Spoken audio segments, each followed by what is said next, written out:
जय माता दी दोस्तों। नवरात्रि का चौथा दिन माँ दुर्गा के चौथे स्वरूप कुसमांडा को समर्पित होता है।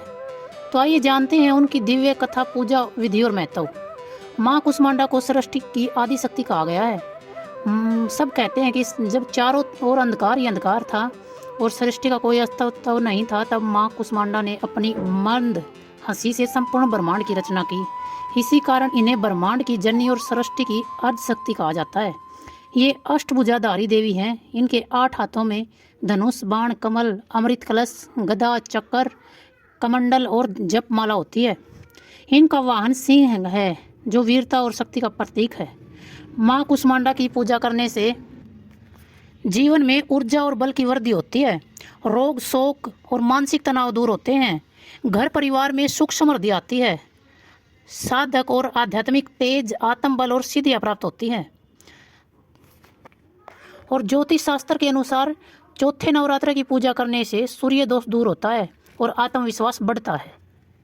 तो चलिए दोस्तों, अब बात करते हैं कैसे पूजा करनी चाहिए चौथे नवरात्र में। सुबह उठकर स्नान करें, स्वस्थ लाल या पीले वस्त्र धारण करें। पूजा स्थल पर माँ कुसमांडा की प्रतिमा का चित्र स्थापित करें, कलश स्थापना करें और दीप जलाएं। माँ को सिंदूर, चुनरी, कमल और गेंदे के फूल अर्पित करें। भोग में मालपुआ, नारियल और हलवा विशेष रूप से चढ़ाएं। इसके बाद माँ की आरती करें और बताए गए मंत्र का उच्चारण करें। चलिए देवी माँ के मंत्र का उच्चारण करते हैं। ओम देवी कुसमांडाय नमः। ओम देवी कुसमांडाय नमः। इस मंत्र का 108 बार जप करने से विशेष फल की प्राप्ति होती है। कुसमांडा माँ सूर्यलोक में निवास करती है और पूरे ब्रह्मांड को ऊर्जा प्रदान करती है।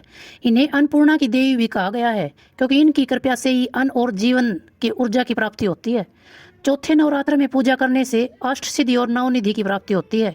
इनकी जपमाला तपस्या और साधना का प्रतीक है, जो भक्तों को आध्यात्मिक सफलता दिखाती है। इस प्रकार चौथे नवरात्र का दिन केवल पूजा का ही नहीं, बल्कि ऊर्जा, स्वास्थ्य, समृद्धि और आत्मबल पाने का उत्तम अवसर होता है।